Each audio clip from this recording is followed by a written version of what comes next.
Okay, how to identify a narcissist from conversation. 8 ways, telltale signs that you're talking to somebody and you're like, yeah, that person's definitely a narcissist. And it's not what you might think. It's not saying something good about themselves, okay? Just because somebody says, I'm good at something, or yeah, I did a good job, that does not make that person a narcissist. That's okay. It's all right if somebody says something good about themselves. Actually, we should encourage people to say something good about themselves. Now, a narcissist is a person who actually, they're a self-centered person. It's never about anybody else other than themselves. Okay. So this is a person who, number one, probably interrupts a lot. The other person is talking and literally mid-sentence, they're just so completely oblivious to the fact that another person is talking, they just start interrupting. And they don't even realize that the other person is talking.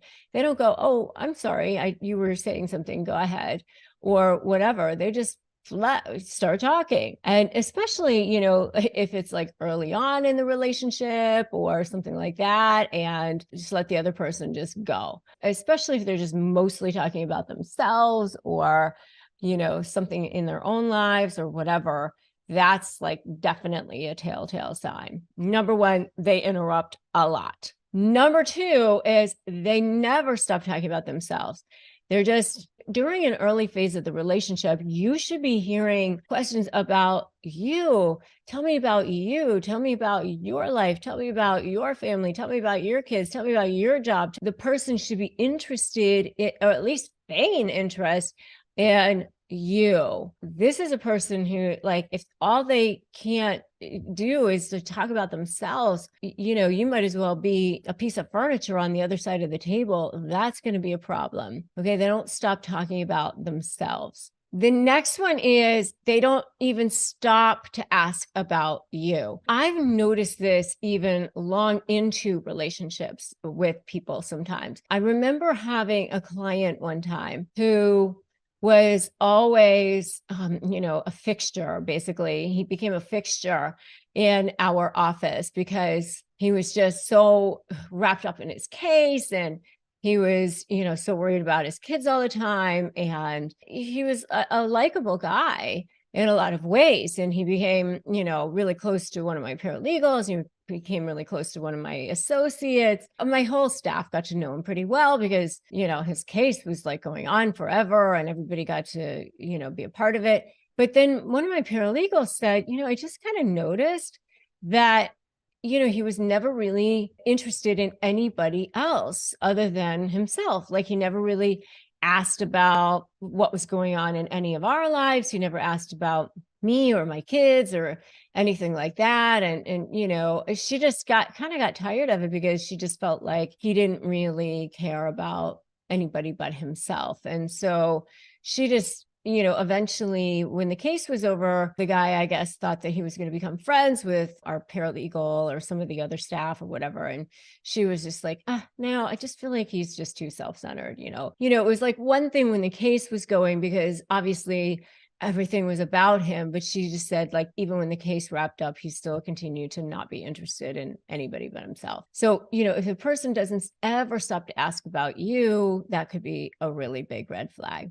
Or maybe number 4, maybe they do stop to ask about you, but they don't stop to listen to the answer, or they're not interested in the answer. I know I've definitely been at cocktail parties or barbecues or social functions where somebody has asked me, how are things at work or whatever, how's everything? And then I start to answer them, and then they start looking at their phone. Or they start looking around and, maybe there's somebody, you're looking for somebody more interesting to talk to, or they're kind of half listening to the answer, and you start going, well, maybe it's not all that interesting. Like, you don't really care about like answering the question because they're not really all that interested in hearing about it anyway. So whatever. Like if somebody asks about you or what's going on, and then they don't really listen to the answer, or they're not interested, or maybe they just kind of like interrupt the answer halfway through, then that's another part of it too. That might be a telltale sign that the person is a narcissist. Is this resonating with you guys so far? Give me a yes in the chat. How many of you guys have seen any of these so far? I'm sure that you've seen them so far. Number 5 is constant criticism of others. They're just judgy. These are super judgy people. They're just, this person is that, this person is that, my ex was this. They're just constantly wanting to like talk about other people. Everybody is a problem, constantly criticizing other people. That just is low vibrational energy. And that is just a no zone for me at this point in my life anymore. I don't feel like having it around. No, I want good people in my life, high vibration people, happy people. So if that's something that's happening, then I'm thinking that's not a good person. Another sign. Number 6 is gaslighting. They're talking and they're saying something and they literally just said something to make you crazy. So I had the funniest conversation with somebody recently. He was a friend of mine who happens to be Chinese, and he was talking about how his grandma literally, it's a funny gaslighting example where he was saying that his grandma got in a car accident and she was kind of like gaslighting the person that she hit, because it happened to be like a 16-year-old where it was like basically her fault. And she got out and she was like, it's okay, you're an inexperienced driver. Like basically like trying to make it seem like it was his fault. Obviously, I don't think his grandma is a narcissist, but I don't know. But, basically gaslighting the other person, like that's a way to identify a narcissist from conversation. They try to make the other person think they're crazy. Number 7 is lack of interest in others. Like they're just not interested in anyone else either. So, I've been talking about not interested in you or the other person, like whoever it is that they're talking to, but they're just not really interested in anyone else either. They're just only interested in themselves. So that's number 7. And number 8, inability to accept any form of criticism at all. And even like the slightest thing, they sometimes they take things as slights or criticisms that aren't slights or criticism. When you're saying something about them, they take things as slights or criticisms that actually aren't. There's a discrepancy in the bill at the restaurant or something, and they take that as like personal affront or something.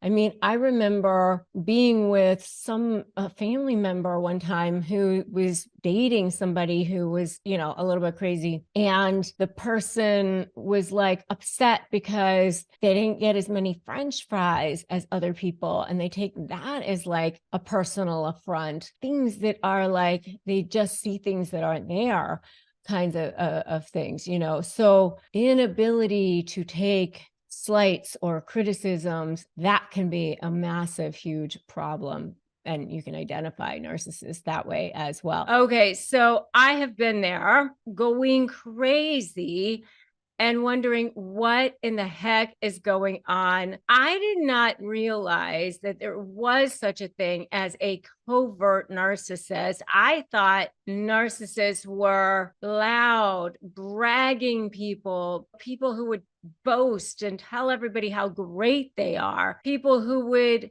go around demanding the best tables in restaurants, or people who were, men who were misogynistic. I really did not realize that there was such a thing as a covert narcissist, a person who could actually be a female, for example. When I was in a situation where I was in a business partnership with somebody who was female, for one thing. I found myself going crazy and feeling really bad with this person. And this was after I'd had my law practice as a very successful attorney. I've been recognized by US News as one of the best lawyers in America. I mean, had a career.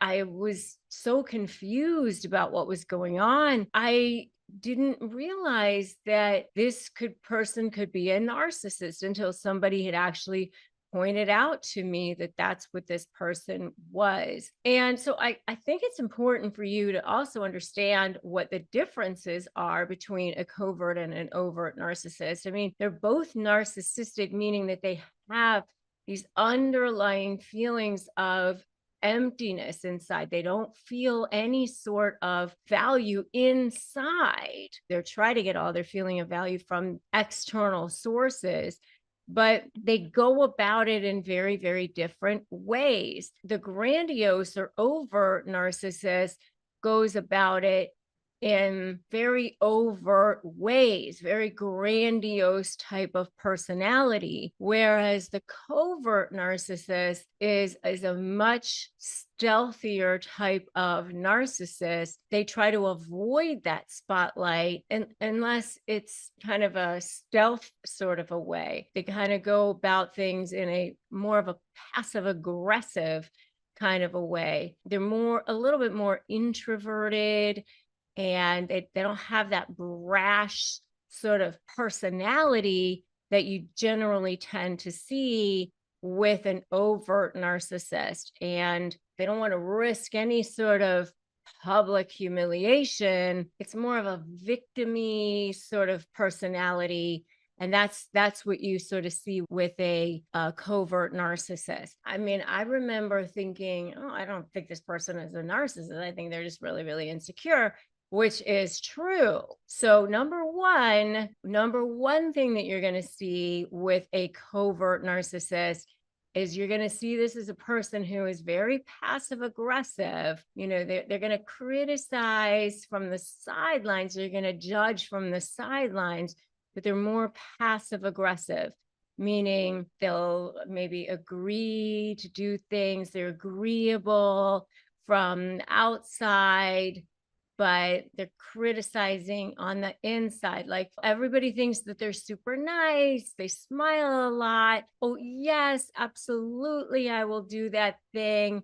But then they maybe just don't follow through. They just don't do it. Or they might inadvertently leave you off of that email at work. Oh, I thought I put you on there. I didn't mean to leave you off. You know, it's very passive aggressive types of things where you're finding yourself, should I say something? Should I not? That's the sort of thing you'll see with a covert narcissist. Not overt in your face, covert. Second thing that you're going to see with them is that they're very condescending. They act superior. But again, very underlying. They'll belittle you in a covert sort of a way. Oh, that's so great that you've lost all that weight. I mean, too bad about the stretch marks, but I mean, my gosh, so great that you did that. You know, kind of condescending, sort of superior, often a little bit sarcastic, belittling you, but just under the surface, it's I'm so nice. I just gave you a compliment. I'm so sorry if you took it that way. They've always kind of got this plausible deniability right there. They're very good at just skimming that surface of being able to deny that they did anything wrong right there. The next thing is they're very, very threatened by direct questioning or direct honesty. I know that I've been in situations like this with covert narcissists. And, you know, when you go directly to them and you ask them pointed questions about something that, why didn't you do this? Or what's going on with this? That's when they become like the victim. Oh my gosh, I can't believe that you would question me, and they might start crying if they're a female. This is when it becomes about them, and they become, I can't believe you question my honesty or something like that. They're very, very threatened when you start directly questioning them on anything. The next thing is they swing very much between, with the person that they idealize, they swing very much between, like, they think this person is fantastic, and then they also are putting this person down. It's like they think the person is ideal and they put them on a pedestal, but then they also are devaluing them in some way. And it's very, very, very confusing. Clearly, number 5, their public image is totally different than the person that they are behind closed doors. Person that they want everybody to see is oftentimes a humanitarian. They're the first person to show up when somebody is sick. They're the first person that shows up at the hospital, or they send the baskets. They make sure that their public image is absolutely pristine. Many times these people are clergy, they're doctors, they're nurses, they're attorneys. They're very good people. The majority of the people see them as that person. Many times the only person who knows them to be this covert narcissist is their target, or just the few people that they target. It's definitely quite different. The next thing is that they often are quite unreasonable with what their expectations are of people, especially their people that they target, whoever it is their person is. That's number 6. Number 7 is that whatever your issues are become their reason for being a victim. For example, they didn't do something that they were supposed to do, and so you question them about that.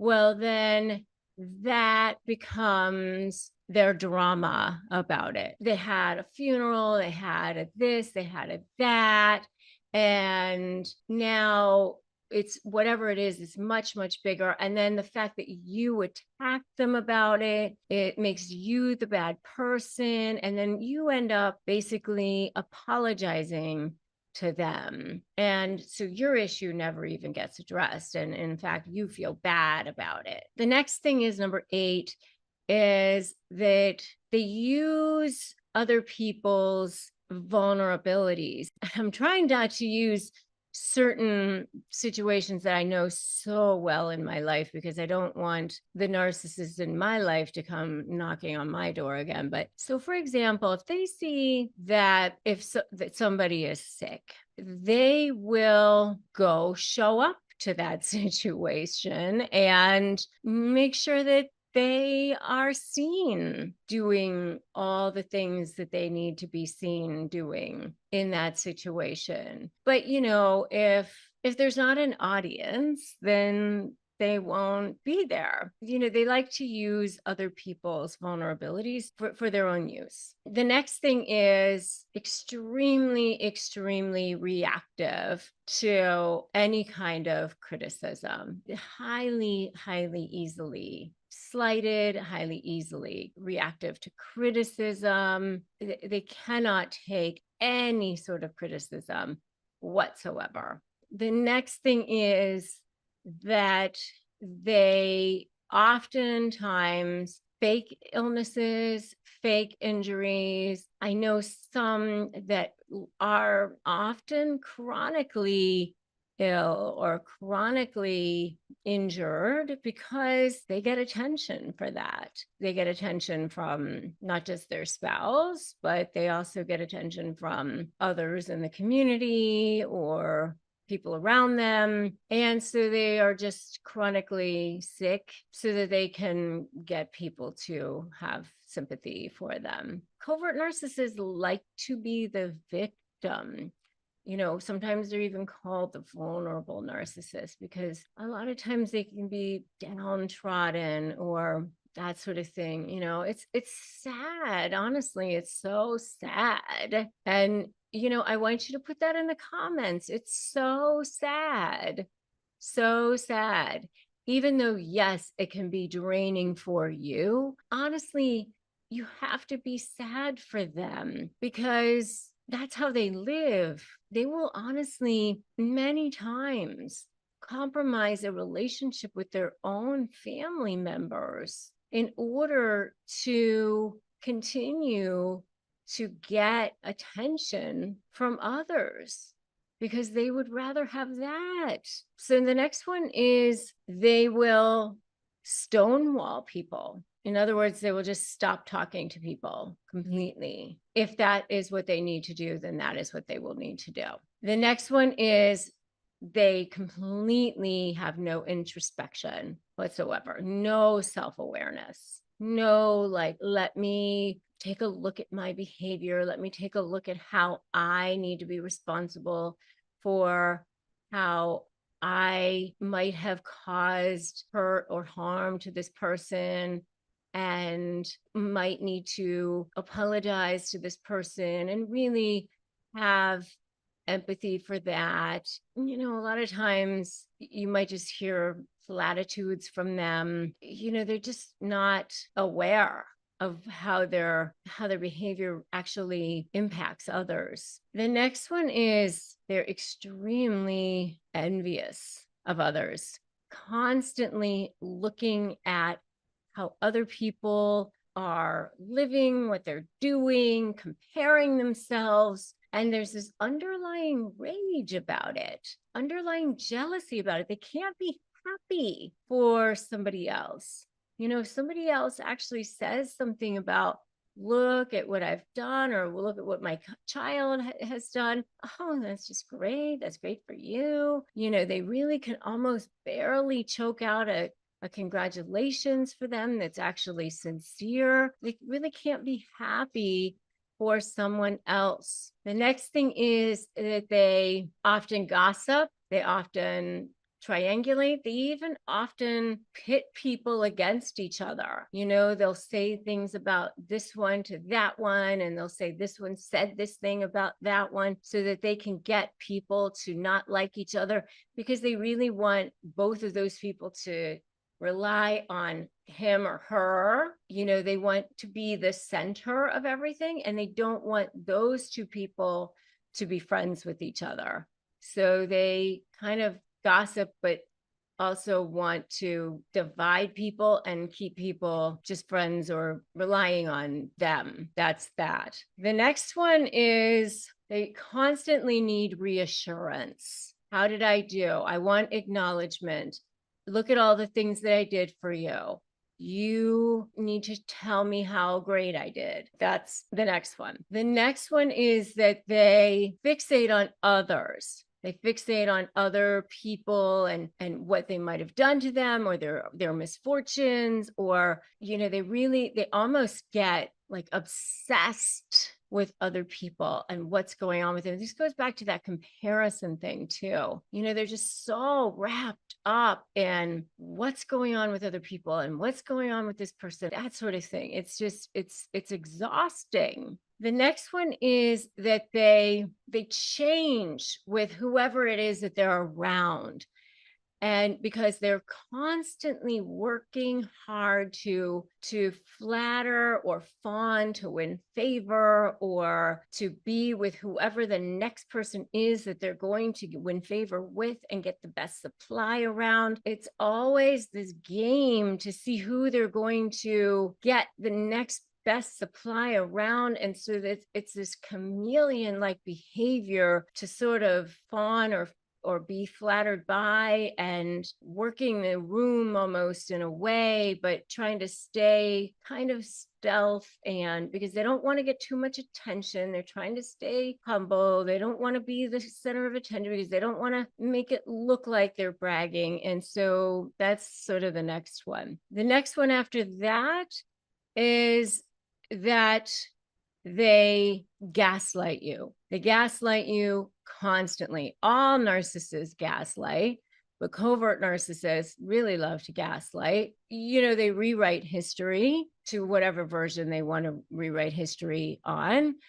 And they constantly try to make you think that you're crazy. We talked about that and you agreed, or they'll take pieces of conversations and work them in and conveniently try to make it seem like that was the version that was discussed, even though many times they know what was actually discussed, or they know what was the intent, or they know how things are supposed to be, but they almost purposely twist things just to make you crazy, just to have a conversation a certain way. It's a very exhausting way to live, but it's a gaslighting where it's a rewriting of history just to make you think that you're crazy, or rewriting of facts just to make you think you're crazy. The next one is an exaggerated sense of entitlement. They don't feel like things should apply to them. They feel superior. They feel like they should have a better situation than they do, or, the rules shouldn't apply to them. The situation shouldn't apply to them. Why does this one have that one and I don't? But yet they don't want to have to say it out loud. It's just sort of under the surface. You might know that this is how they feel, but the rest of the world doesn't know that that's how they feel. It's a smiling. It's like nothing is ever good enough for them. You can never satisfy them because nothing is ever good enough for them. The next one is that in some ways they admire the grandiose narcissist. They admire how the grandiose narcissist is so brash, is so confident, is just out there, because they kind of want to be like that themselves. They attach themselves to people who they think are going to make them look more special through association. So they're always looking to see who they can attach themselves to make themselves appear more prestigious just by association. That's number 20. We're almost there. And the last one, 21, is they love to use guilt and shame to control you and to punish you. That's what they love to do. They want to make you squirm, but through guilt, through shame. Oh, I can't believe you're doing this. I can't believe you're leaving me here. It's okay. I'll be okay. I'm over here by myself. That's all right. I'll be fine. That sort of thing. Guilt, shame to control you, to punish you. 7 signs that you are, in fact, arguing with a narcissist. Number one, they project what they are doing onto you. So the minute that you start telling them what they're doing, well, then that becomes what you are doing. And especially, by the way, if you start calling them a narcissist, you definitely never, ever, ever want to call them a narcissist, because the minute you do that, that's what you become. You never even want to put that word into their head, because they will definitely not only start calling you a narcissist, they're going to start telling everyone in your world that that is what you are. So definitely don't say that, or anything related to that they're an alcoholic or anything like that, because then whatever they're doing, that's what they're going to project onto you. Lying, irresponsible, they will definitely start saying that those are the things that you in fact are. So that's number one. Number two is, obviously, if you try to say that they're doing anything, they're just going to lie. They're going to start lying about it. They're going to just lie about whatever it is that they're doing. They're certainly not going to take ownership. They're definitely going to just lie about whatever it is that they're doing. They're never going to be truthful. And they lie about everything anyway. They're really just not capable of telling the truth. And narcissists lie about things that they don't even need to lie about, which is always very curious to me. And even things that are readily verifiable, which is also very curious to me, but that is what happens with them. It actually makes for creating very good leverage, by the way, when it comes to negotiating with them. And I have a whole course on how to create really great leverage and how to use that as part of your overall strategy. And that's part of my whole SLAY methodology: strategy, leverage, anticipating what they're going to do, and being 2 steps ahead of them, and focusing on you and your position, and being on the offensive. And that is the whole principle behind slaying in your negotiation. So that is what you need to do. And when you do that, that's how you shift the dynamics. So you don't even have to worry about it. But if you want to know what happens when you catch a narcissist in a lie, you should definitely check out my video on that topic. All right. Number 3, a sign that you are arguing with a narcissist is they never take responsibility. Oh my gosh. I mean, I had a paralegal one time who, like, she just literally could never take responsibility. She would just never get her work done on time. You know, she would work for a bunch of us in the firm. Many of us, there were several attorneys in the firm. And we used to like marvel at how many funerals she had in her family. Like, she would always say that she had funerals to go to. I mean, not to like be flippant or anything, but we would be like, is there anybody alive left in her family? Because like every other week there would be another funeral, because she would just never have her work done on time. And she would never take responsibility for the fact that her work was never done on time. So they never take responsibility. They never say, oh my goodness, you're right, it wasn't done on time, or, just anything like that. So that's number 3. Number four is especially a favorite of covert narcissists, and that is that they play the victim. Oh, poor me, I can never catch a break. Why are you attacking me? Oh, it's not fair. Life always happens to me this way. Why are you always on me? This happened to me or that happened to me. And then it always becomes about them. And you're supposed to be made to feel guilty because you were attacking them or something happened with them. And it just becomes about them. And then they don't end up having to take responsibility for anything that they did because it's just always about them. So that's number 4. And, poor baby, right? So if you want to put poor baby in the comments, you can put poor baby in the comments right now. And if this is sounding familiar so far, you know that that's true. And I'd love to know what your thoughts are in the comments. So go ahead and put something in the comments as well. Number 5 is if you're arguing with a narcissist, of course, you're going to see gaslighting, because that's what happens with narcissists. They just gaslight you, which is just, trying to make you think that you're crazy. So that didn't happen. No, just didn't happen that way. Even if it's like flat out, you have proof, you have evidence, you see a text message, you're showing it to them, or you have an email or something, you're showing it to them. This is like proof that it happened this way. No, I see what you're saying. And yeah, I see what it says in black and white, but no, didn't happen that way. Or you have proof that it was said that like that, or that they actually did say that, but they'll just flat out deny it. And then you start questioning your own reality. You literally start to think that you're crazy because it happens so often that they just completely deny reality. And that's what gaslighting is. Number 6 is they just become super aggressive. I mean, they literally just become so super aggressive because you're arguing with them, you're questioning them. And many times their aggression or their anger or the way that they're responding doesn't even fit whatever it is that you are asking them about or questioning them about. They just become so aggressive. They have this narcissistic injury. Once it gets inflicted, it unleashes that narcissistic rage.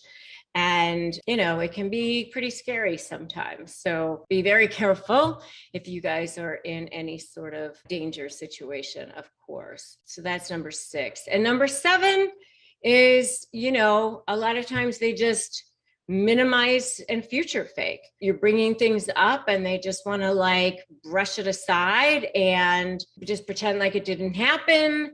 And let's just forget about it. Let's just move on. In the future, everything's going to be so much better. You'll see life is going to be great. It's just going to be roses and rainbows and unicorns, and it's all going to be great. And, you believe it, and for a while, and then of course it all goes back to the way it once was. And, they just want you to forget about whatever and, look over here and look over there, and let's just not even look at whatever it was that you're supposed to be looking at. 5 red flags that you have received a gift from a narcissist, and make sure you watch till the end. Number 1, let's start from the beginning. Let's start from the beginning of the relationship. The beginning is the love bombing phase, the love bombing. This is when they're trying to draw you in. They want to bring you in. They're trying to make sure that they get you. So you're going to see huge gifts, huge, massive gestures. This is when they're trying to sweep you off your feet. So the red flags are massive gifts, sweep you off your feet gifts, unbelievable stuff, flowers that fill the room, things that blow you away, dinners every single night, things that your mind is blown. They show up at your house or office with things that you can't even believe. So thoughtful. Everything you could possibly imagine. Your mind is absolutely blown, but it doesn't last very long. So the love bombing phase, they make you dinner, foot rubs. I mean, if it's a business partner, they have brought you every possible client you can ever imagine. I can't even describe the gifts. It's perfect. It's massive gestures. It's out of control during the idealization or the love bomb phase. It's amazing, and it doesn't last very long, but it's enough that your mind is blown, and it sweeps you off your feet. You're in. You are in like Flynn. You're sold. They make sure that you are in. You're moved in. You're signed on the dotted line, whatever it is. They've got you. Once they have you, now they know you're a good source of supply. Now the conditioning starts. Now they're testing to make sure that you're that good source of supply. So the types of gifts that you'll see during this phase will be the cheapest thing that they could possibly get away with. It might be the bare minimum, the last minute, I ordered it, hasn't come yet. It's on its way. It's at my mother's house. I'm planning it. I had to work, but I'm putting something together. And there's always sort of this thing where you end up sort of making excuses for them because you had it so good during the love bomb and idealization phase that you kind of help make the excuses for them. You want it so bad to be good that you actually kind of help them along. And it's not good. It's not good, but you do. And plus you don't want the world to know that maybe things aren't as good as it should have been, right? Or they might give you a picture of themselves or something that's like something of their shirt or their something, but it's meant to be like, oh, it's to remember them by or to bond you together or something. And you think it's all sweet and nice, but it's kind of like a little bit weird, but it's okay. Or it might be like their favorite thing or their favorite concert or their favorite restaurant, but you think it's kind of sweet and cute because, you know, it's like they want to share it with you, even though it's not for you, really. You kind of still find yourself sort of making excuses for it because it's something they want to share with you. You sort of start wrapping your head around why it's all good because it's for you guys, it's for us. There's a way to kind of rationalize that it was a great gift in some way, even though in your heart of hearts, in your gut, you sort of know it really wasn't the greatest, but you kind of figure out a way to sort of rationalize it in some way. But, you know, it really wasn't as good as during the love bomb phase, but you kind of figure out a way to kind of, maybe, but, you know, you sort of know it wasn't really the greatest. Or maybe they sort of forgot, but you kind of figure out a way to sort of rationalize it. All right. So that's the next sort of phase. And then it starts to get even worse and worse and worse as the devaluing goes on and on and on until you get to, you know, you get past that discard phase, it gets even to the bottom. And then you're at the end of the relationship and you're done. And then it gets into the hoovering and the future faking. And then you get into the only really thing you get at the end of the day, number 5. Told you I saved the best for last. Don't fall for it. Don't fall for this one. Because, you know, we all do at the end of the day because we want to so bad. The empty promise, the future fake. That's the gift. They show up empty-handed. The gift of the nothing. The gift that they're going to give you. The gift that I couldn't afford it, but it's going to happen, or I'm going to be better. You'll see. You're going to have everything you wanted. It's all going to be amazing. And you're going to have everything you deserved and everything you wanted. It's all going to happen in the future, especially if it's in the hoovering phase, meaning the discards happen. It's all 6 months down the road, 2 months down the road, even if it's, you know, after. In the hoovering phase, it's definitely going to be better. Give me a chance, you know, or maybe it's, you know, it's going to be a trip. That's when it's going to be, you'll see. Give them a chance, give her a chance. And they go back into whatever they were able to say at the beginning to get you to see, charm you at the beginning, but without the gifts, of course. So that's the Hoover phase, the nothing but the empty promise at the end. So that's number 5. And I'm telling you, they are so good sometimes. Narcissists are very charming. That's how they get so far in life. So it does work a lot of the times, but not for you. You guys have seen it. I know you have. I also had to deal with a narcissistic business partner. Maybe you are thinking of taking on a new partner. Maybe you're in a partnership with someone, or maybe you are talking to somebody about potentially partnering with them, and you want to know, is this person a narcissist? So I'm going to tell you a little story that somebody just recently told me that I thought it summed it up so incredibly that I was like, oh my God, that's amazing. Like, this is an actual story. Like, this is a thing. So apparently it's a story from like 100 years ago or something. And it's a story of, it's called The Camel Under the Tent, or The Camel Nose Under the Tent. And it's a story about a camel who was with his owner, who was out in the Sahara Desert or wherever they were.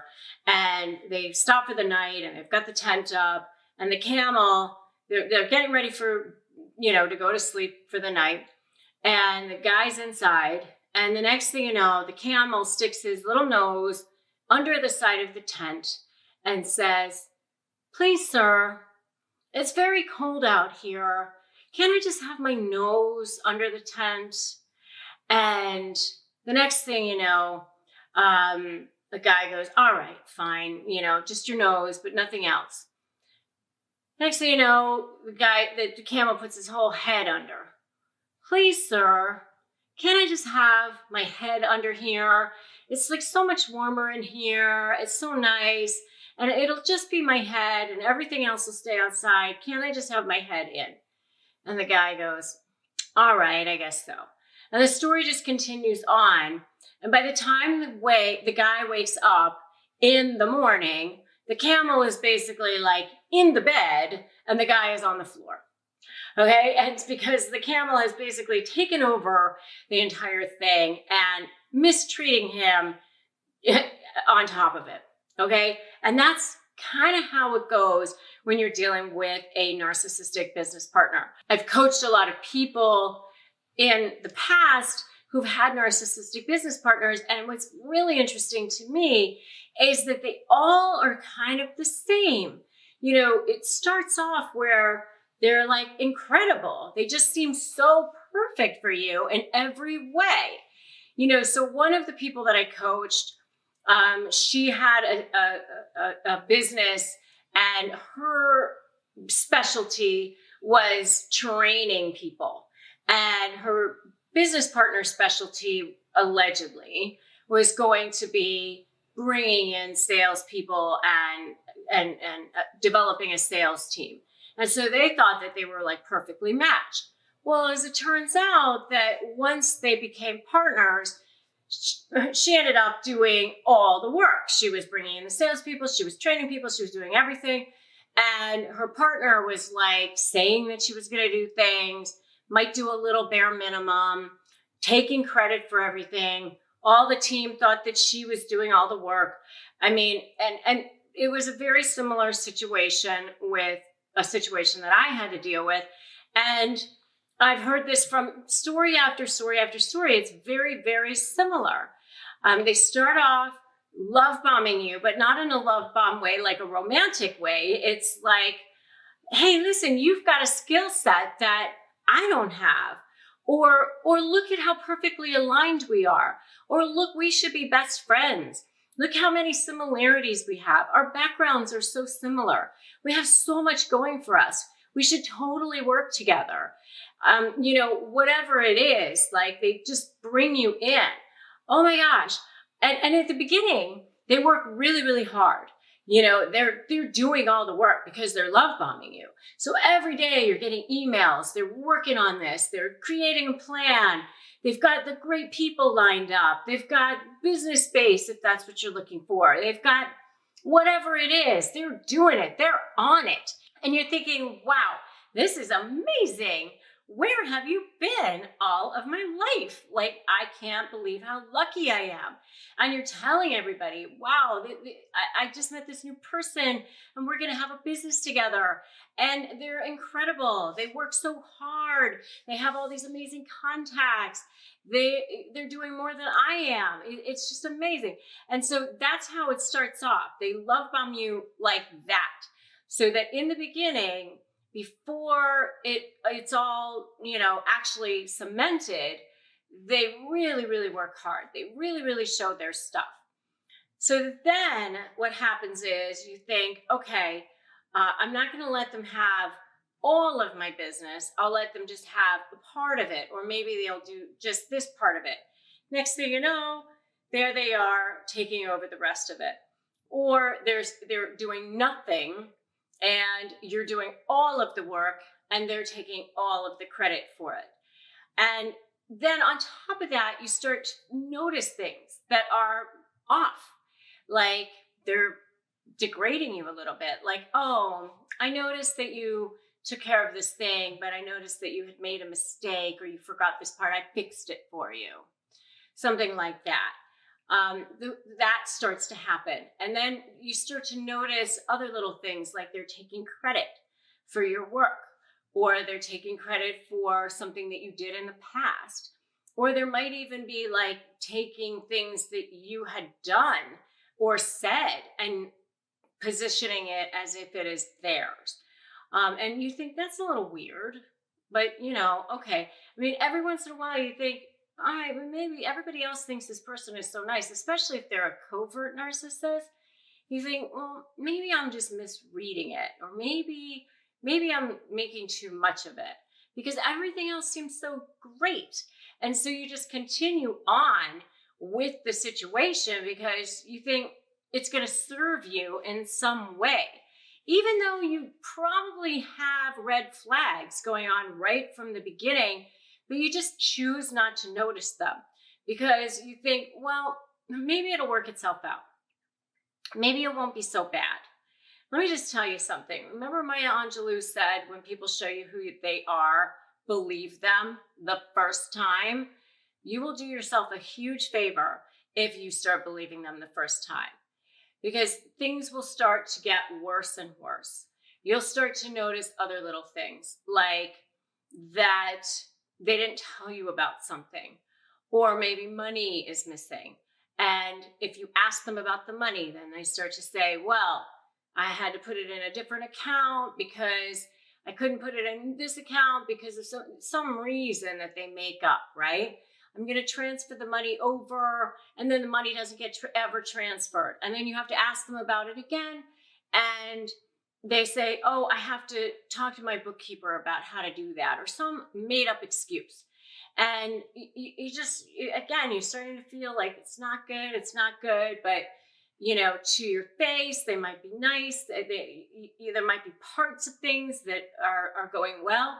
And they do the same kinds of things that you do that happen in a regular relationship with the narcissist, like when you call them out, it might be projection. It was somebody else's fault, not their fault, denying.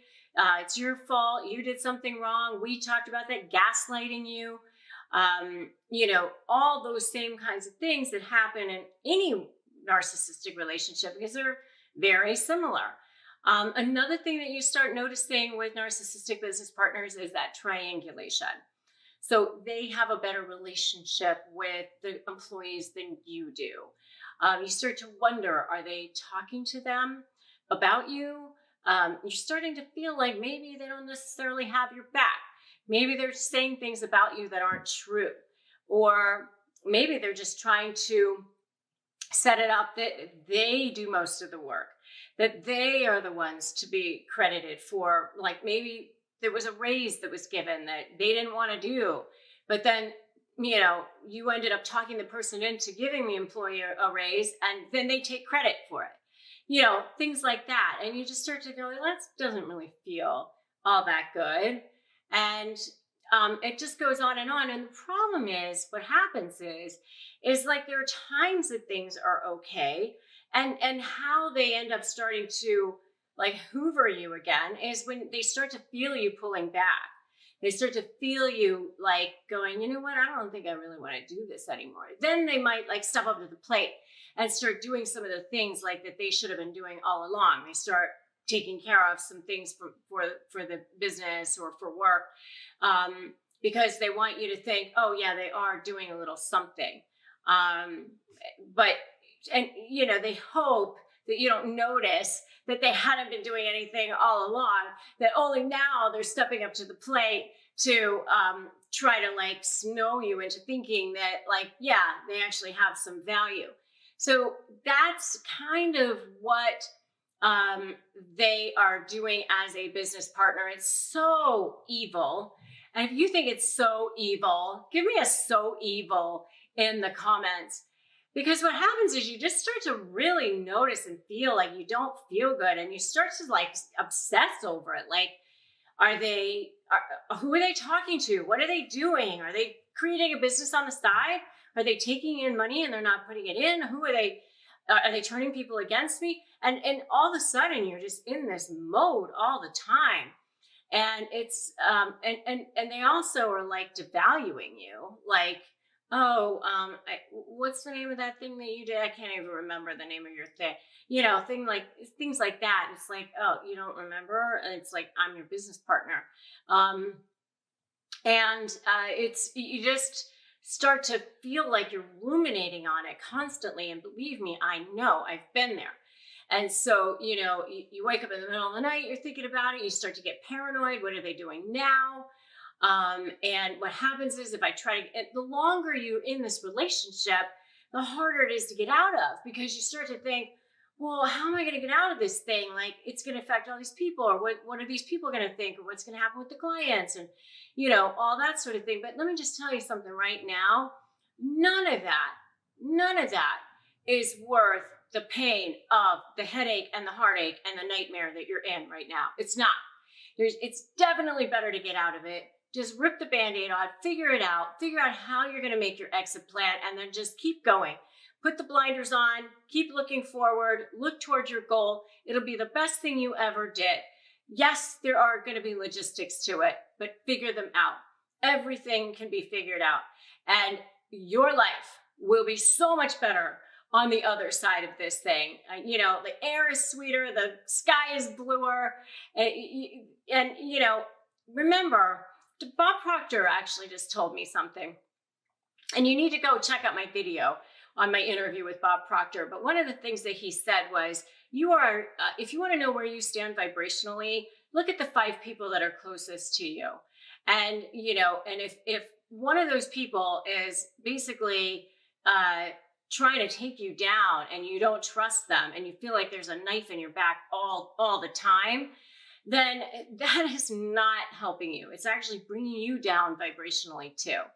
So figuring out a way to get out of that will definitely help you. All right. So nice, so kind, so wonderful. Everybody thinks that they are wonderful. They come, they befriend you. They are your best friend. Everybody thinks that they are wonderful. They ingratiate themselves within everyone. But, they're kind of like in everyone's business. They sort of find themselves everywhere they need to be. That's sort of how they are. They just sort of really in touch with everything that's going on, especially if it's a company. They see where the best synergies are. They see where they can collapse. And they are really, really great for that idealization phase. They look for those opportunities to attach themselves to the right people. They're excellent opportunists, and they're kind of like meerkats. They're always looking around for that best opportunity and where they can attach themselves to that best person to make themselves look the best. Where can they look the most significant and be seen and be valued the most, right? And they want to be in that spot, that spotlight. If they attach themselves to you, are that person at that moment.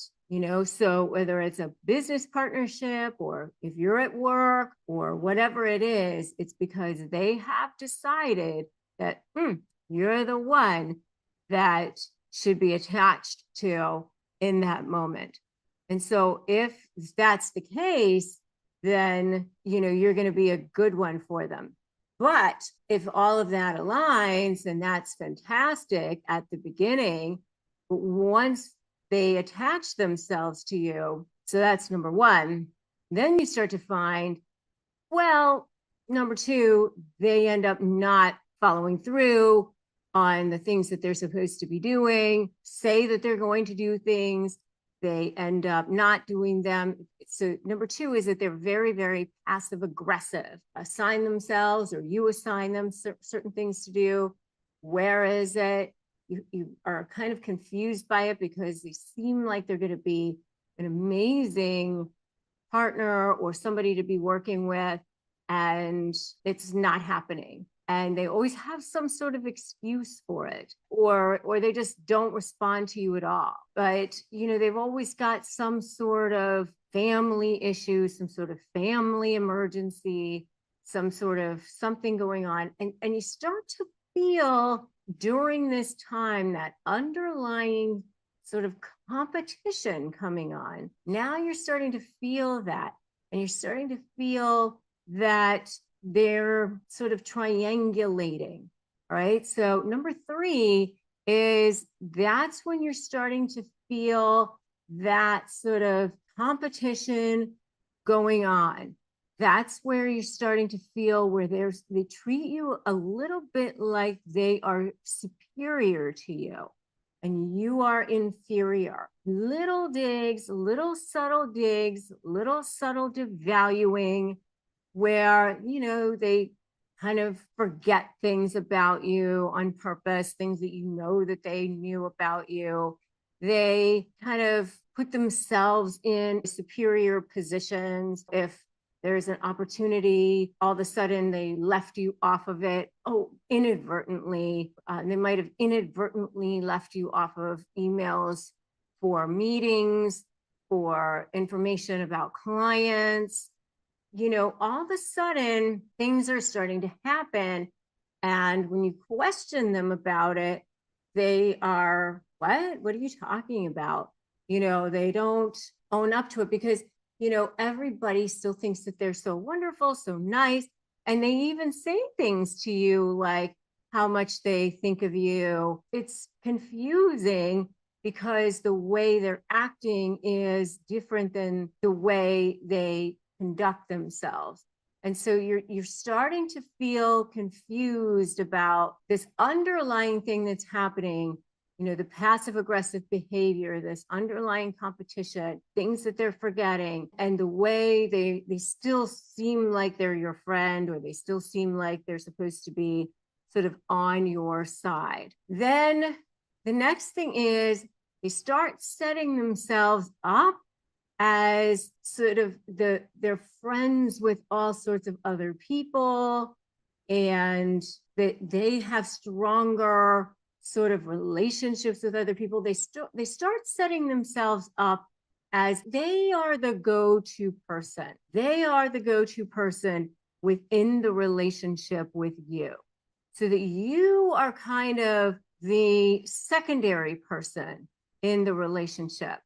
And because they want people to sort of see that you are now kind of wronging them in some way, that you are now sort of the bad person. They want to sort of set themselves up as kind of the victim of you if anything ever happens. They want to make sure that they've kind of got these third parties aligned with them.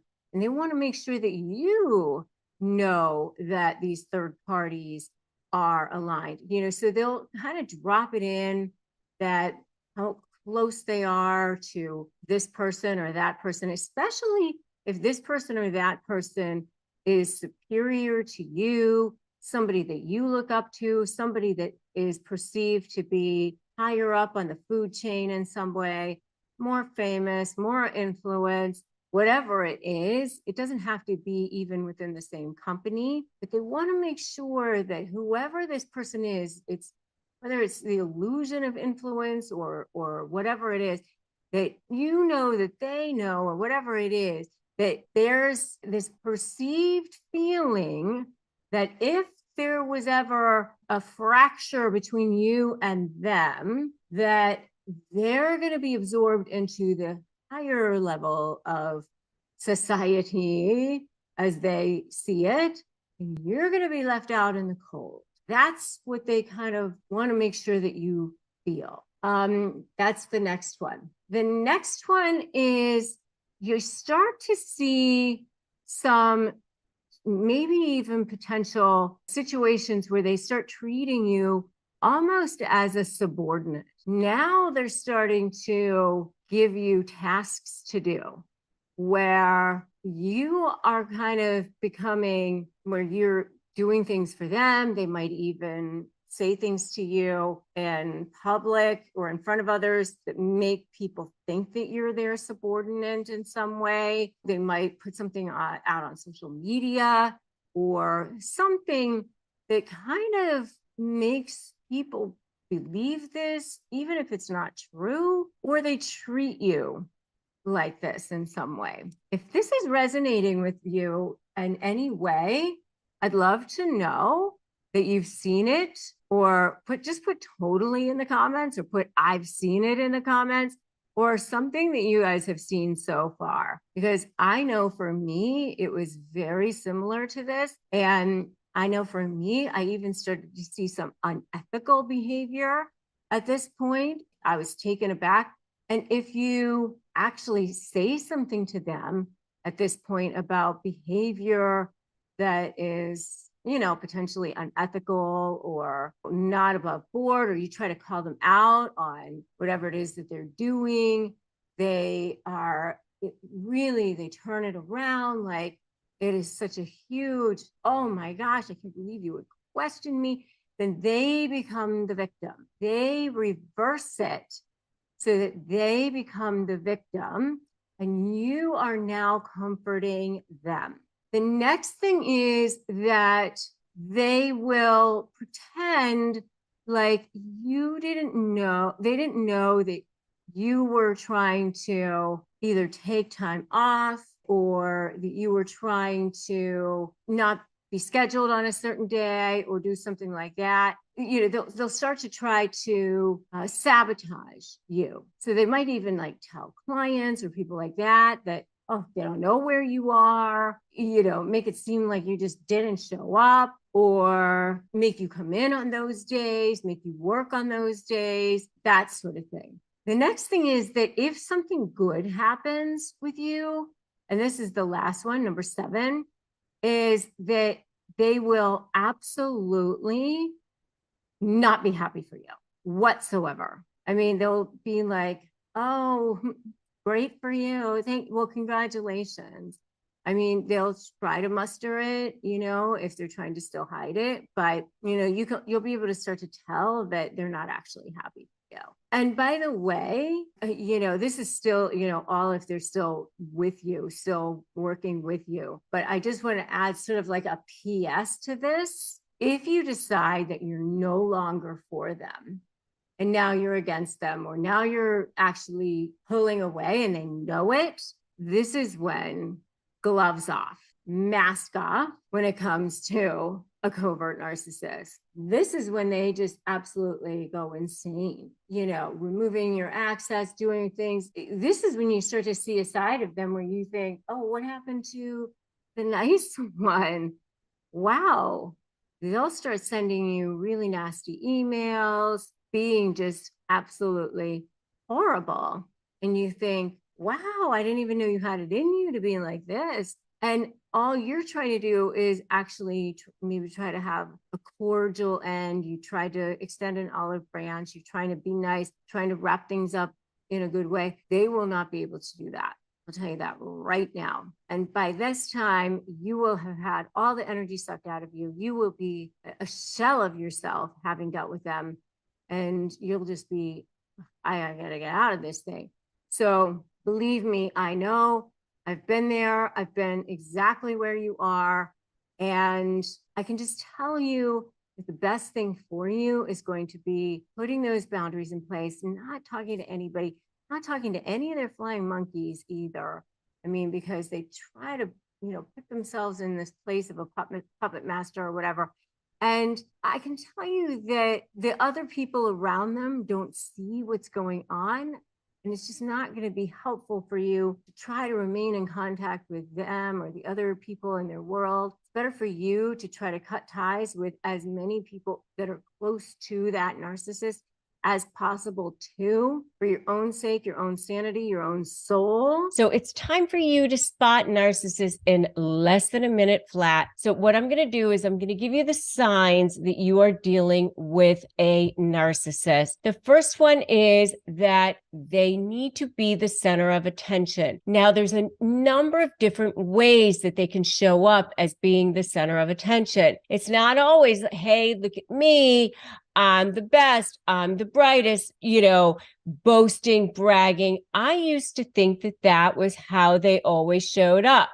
I was wrong. Believe me, when I was dealing with a covert narcissist, which was a female business partner that I had, and I've been dealing with narcissists for a long time, but it wasn't until I was a target of one that I really realized this and really started to be on this mission to help you. And that's when I started this YouTube channel, that I really realized how horrible and heinous narcissists could be. They can show up as wanting the center of attention by presenting themselves as the victim, as poor me. Oh, life is so awful. And, and then they manipulate people in that way. And that's actually way more toxic than the look how great I am type of narcissist. The type that shows themselves to be oh, this person wronged me, or I can never get my way, or the type that guilts people into doing things.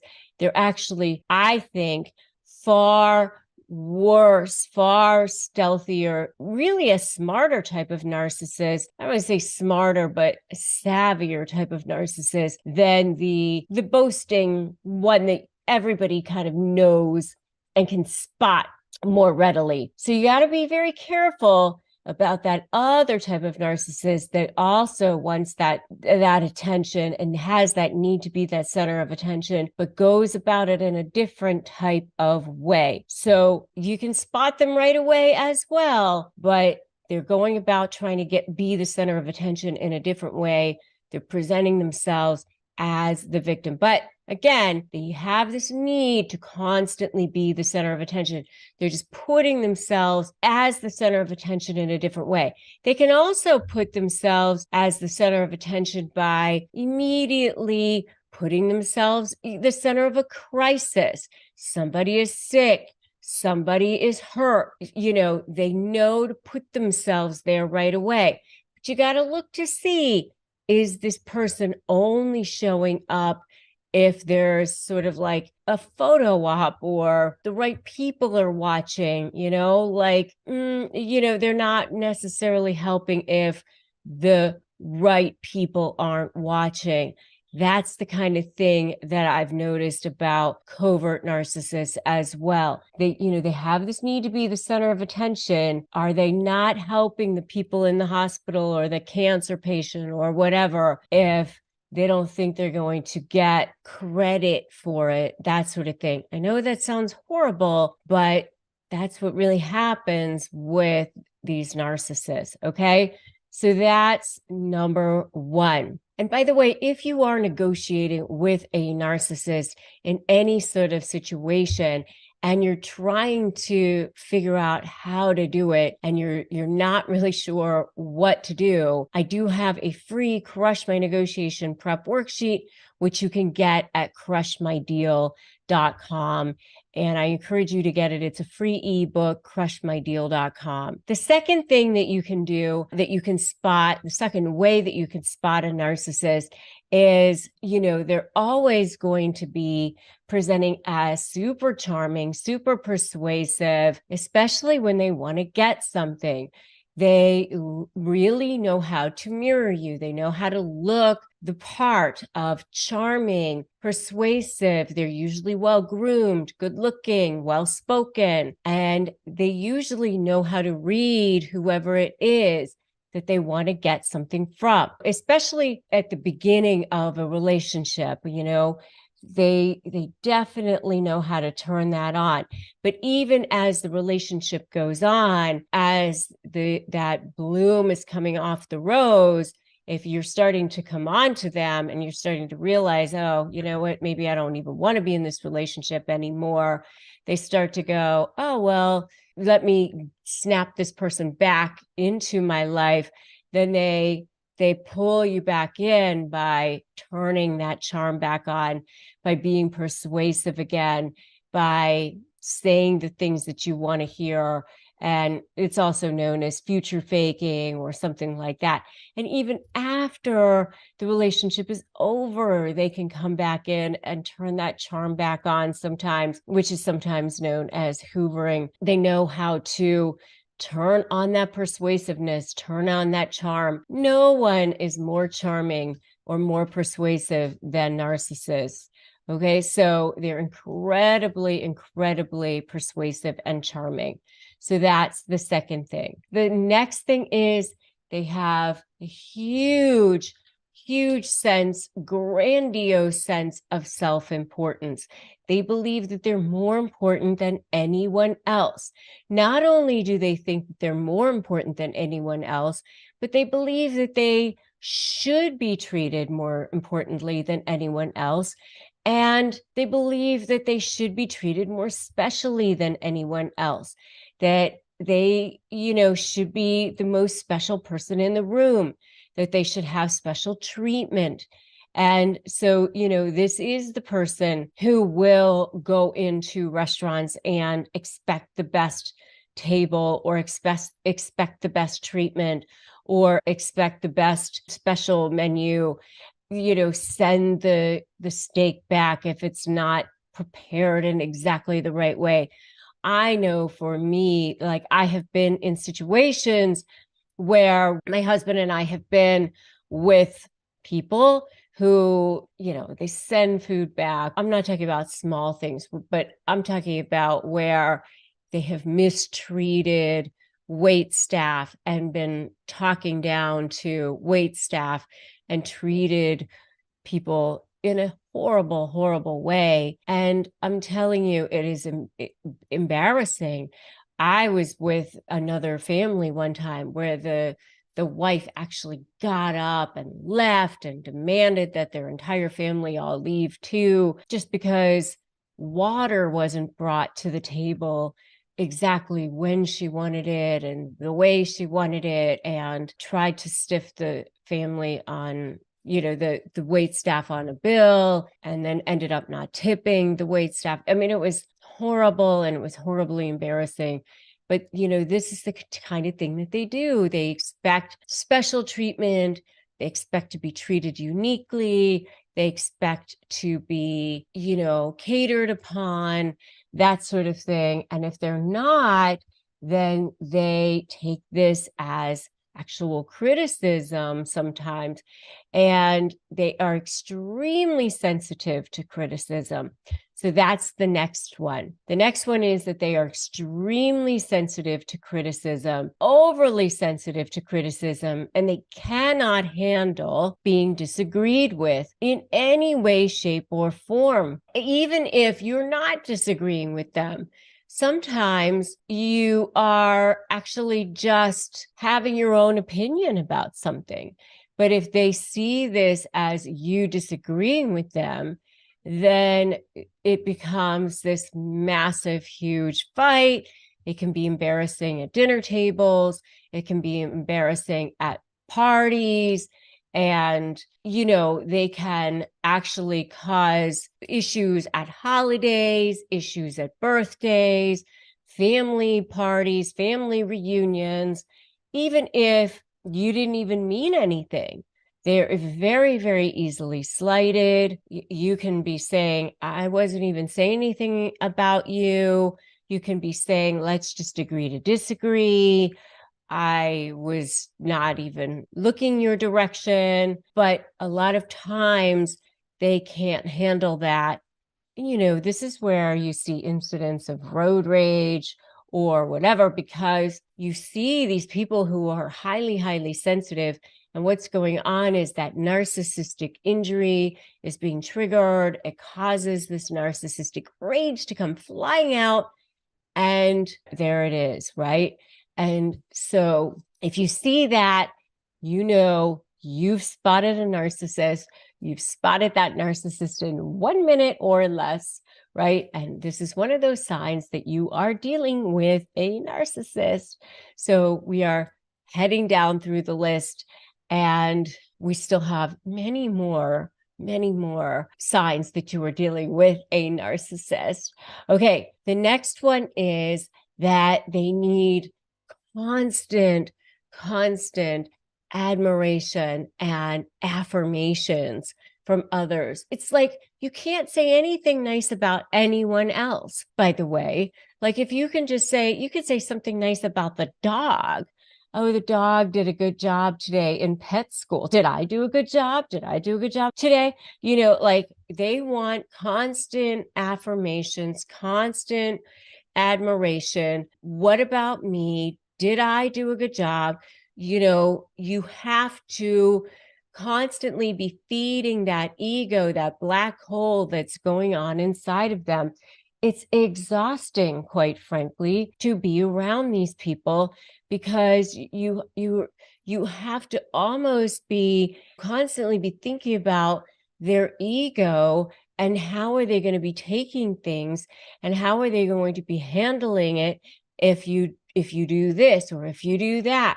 And this is what you mean about this walking on eggshell thing, because if I talk to this person, how are they going to perceive this? Or if I show up in this car, how are they going to perceive that? You know, every single thing is going to have to be filtered through. How is this person going to be perceiving this? Because you have to be constantly thinking about this person's ego, right? But their need for affirmations and admiration is just constant. I remember one time I actually interviewed a secretary for a legal position, a legal secretary, and she flat out told me in the interview, I need lots of admiration. I need lots of words of affirmation.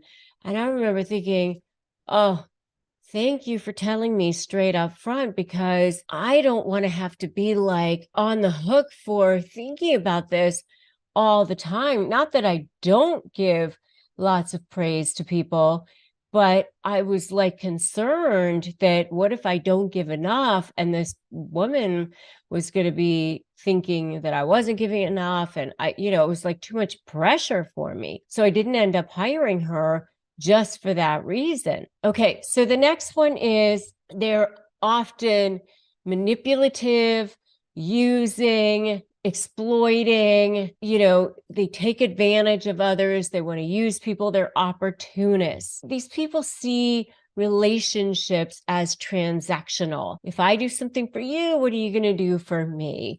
I'm not doing anything for you unless you're going to do something for me. It's just everything is back and forth. It's a using type of a relationship. I'm going to use you for whatever I can get out of you.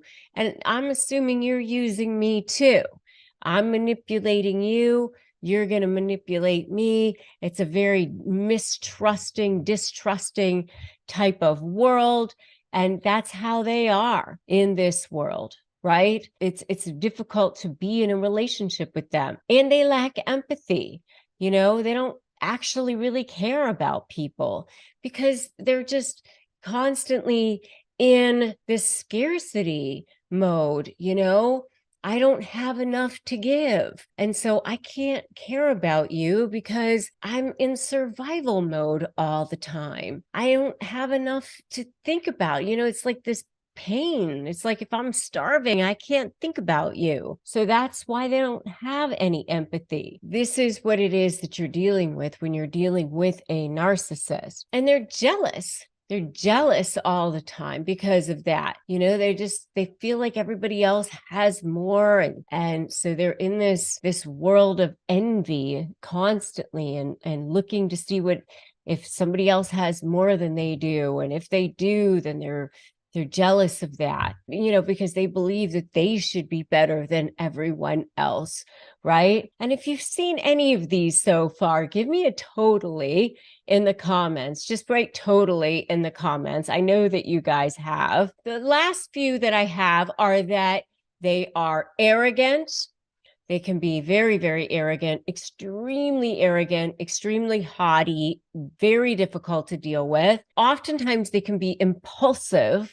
They don't think about what it is that they're doing because all they can think about is right in front of their face. So what happens is that the people around them end up having to clean up their messes. You end up being the responsible ones because they're just thinking about right in front of their face and they don't think about long-term issues, long-term problems.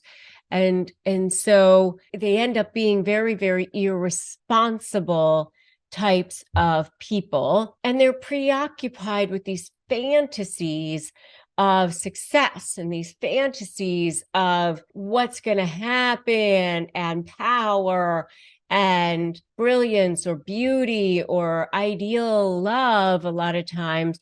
And what I see in negotiations, by the way, is they will actually take themselves down to take you down. And that's the thing that you don't even realize, by the way. I think a lot of times people are so afraid of narcissists, but they don't realize that they're actually horrible negotiators for the long term, because they don't think about long term. They're actually very impulsive. They just think about, how can I get this person right now? They only think in terms of black and white, good or bad. So they just want to get the person who they perceive to be the enemy, so they want to take them down before they take you down, or whatever, you could take them down or whatever, because now you're public enemy number one. And so they don't think strategically long term the way they should a lot of times. Those are some of the ways that you can spot a narcissist in 1 minute. And that's why my SLAY methodology actually works better on narcissists than the way they negotiate, because my SLAY methodology is strategy, leverage, anticipate, and focus on you. You are actually better at being a negotiator against them than they are for themselves. 5 signs you are texting with a narcissist. So number one is the love bomb. Of course, they start off with love bombing. That means that they just want to make sure that they are overflowing in the relationship. They are just so generous. You are so perfect, so amazing. Even in a non-romantic relationship, even in a business partnership, which is something that I had to deal with in a situation that I was in, they start off so perfect. I mean, they want to make sure that you just think that they are God's gift to you. So it's actually kind of overwhelming at the beginning, where they just are absolutely amazing.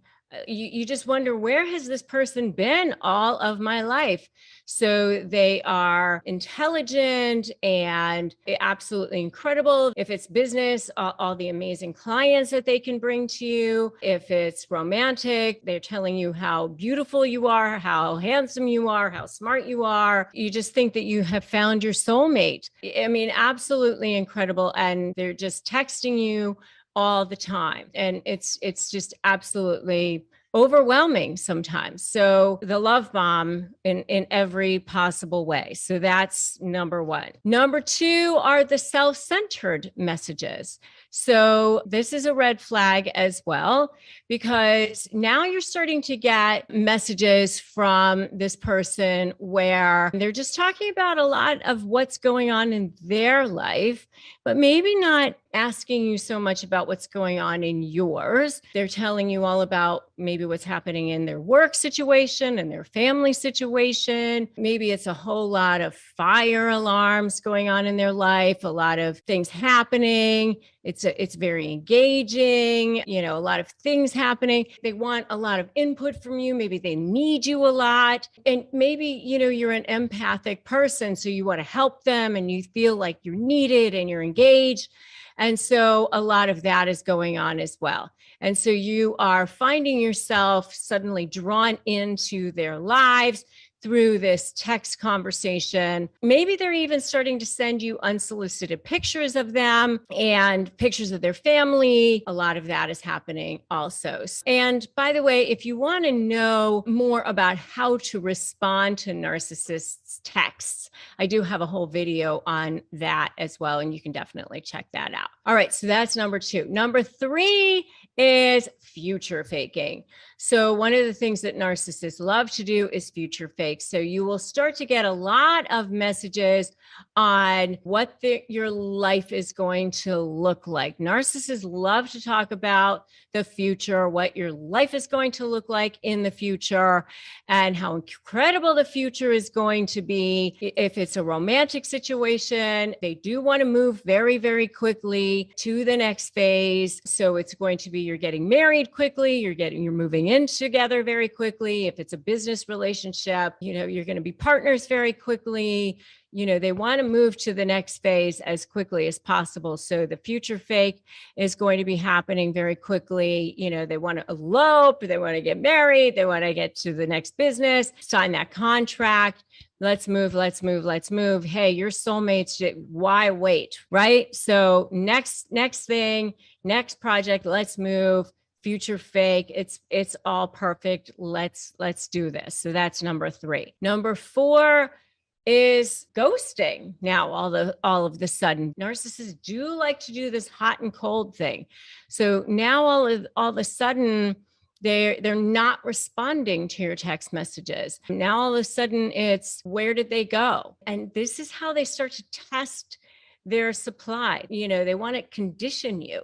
They're starting to see, how are you going to respond if they don't respond right away? This hot and cold sort of thing is sort of a way to see if you are going to stick around. And now they're saying, oh, you're so clingy or whatever, and I was busy, and what are you going to do about it?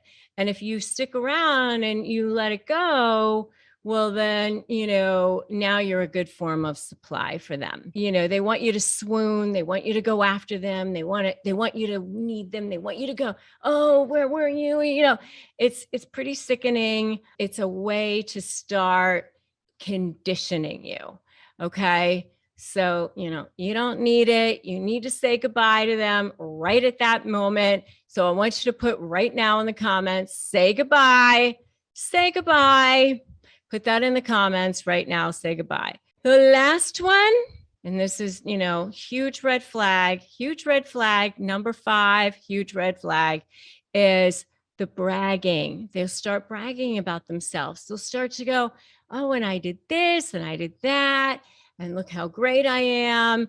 And similar to the self-centered messages, they're going to start to tell you how great they are. They're not going to be asking so many questions about you, but they're going to be starting to tell you how great they are. It's definitely a sign that there's a narcissist on the other end of that phone. At that point, you really want to start to reevaluate. And I know what happens is, like, you start to, start attaching yourself to, but there's all these other good things going on.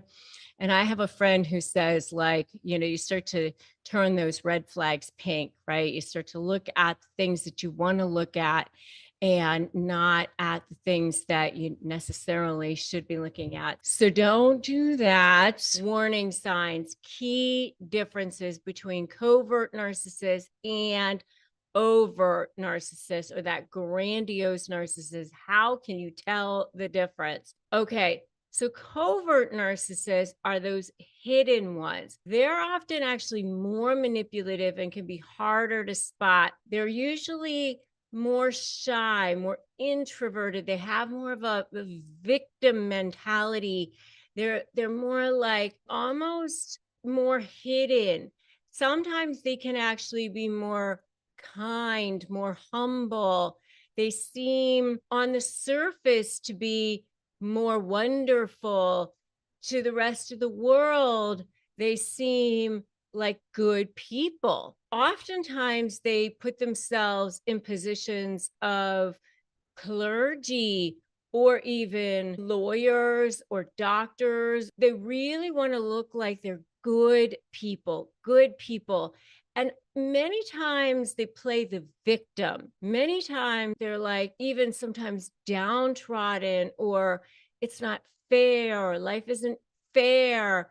They feel like they've been wronged in the past. They often play the role of the martyr or the saint. Oh my gosh, the world hasn't been good to them. Children aren't good to them, things like that. Covert narcissists are very good at hiding their true feelings and intentions. They're the ones who are very, very good at gaslighting. They're very stealth at planting seeds in people. They breadcrumb these little things and planting seeds of doubt in the flying monkeys, and sort of sowing these seeds so that long before the discard phase happens, things are being kind of set up so that when that discard phase happens, it looks like they are the victim or they are the ones who have been wrong. So that by the time it actually happens, they look like they're the saint and the other person is the horrible, horrible person, even though the other person may have done nothing wrong at all. They're very good at making you look like you're the one who's crazy and you look like the one who's wrong, even though you've done nothing at all. They're super stealth, very good at what they do, and very good at remaining under the radar, very good at plausible deniability. Covert narcissists are extremely manipulative. Overt narcissists are the ones who are actually much more over the top. They tend to be the big mouth ones. They tend to be the ones that are out there, grandiose, arrogant, telling everybody how great they are. They're the ones that hold court, go into restaurants, demand the best tables, grand gestures, much more attention seeking. They're the ones that have big speeches, much more likely to put themselves on pedestals, expect everyone to cater to their needs, put themselves first. Whereas a covert narcissist will be like, oh, I'm okay. I don't like a lot of attention. They'll be the ones to much more likely to be, oh, it's okay. I don't need a lot. They're much more likely to be hidden. Whereas grandiose narcissists are much more out there. They're both narcissists and they both want that attention.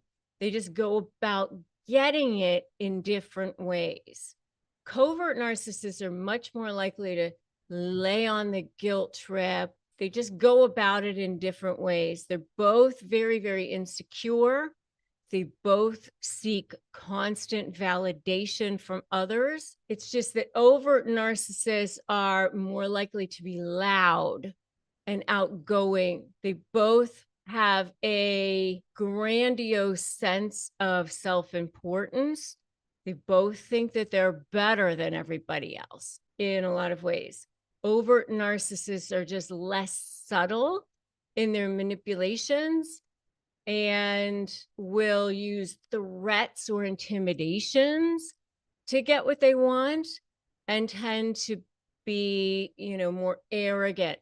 They both lack empathy. Covert narcissists tend to be, very, very sensitive to criticism, while overt narcissists tend to, they don't care what people think of them. They'll just be right out there. If any of you have seen these types of narcissists, give me a yes in the comments right now. Say, yeah, I've seen both of these types of narcissists. Give me a yes in the comments right now. So covert narcissists tend to be, the ones that, if somebody is sick, they rush to the side of this person. Yes, I'm right here for you, but only if there's somebody to see them rushing to the side of this person. If there's nobody to see them there, then they won't bother. It's a calculated move.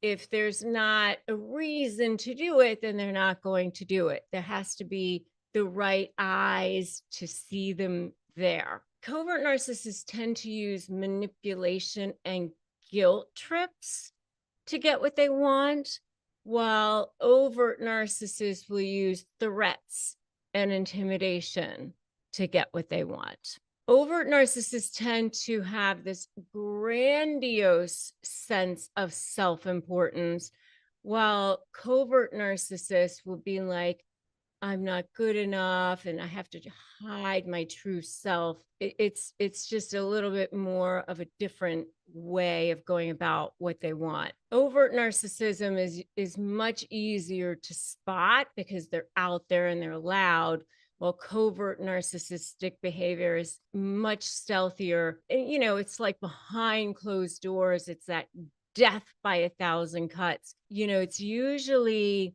the covert narcissists are much more horrible to the people that they're targeting behind closed doors. I think covert narcissists are much more dangerous in a lot of ways, because if you are in relationship with a covert narcissist, it's much more horrible over time because of the way they are treating their targets, their victims over time. You feel like you are going absolutely crazy, and the rest of the world does not see it. The rest of the world is like, well, they seem so nice. It must be inadvertent, or it must be a mistake, or that doesn't seem so bad because they are so nice. They're so wonderful. And, for me, I know I was in relationship with a couple of different covert narcissists myself. And it's just so awful because the rest of the world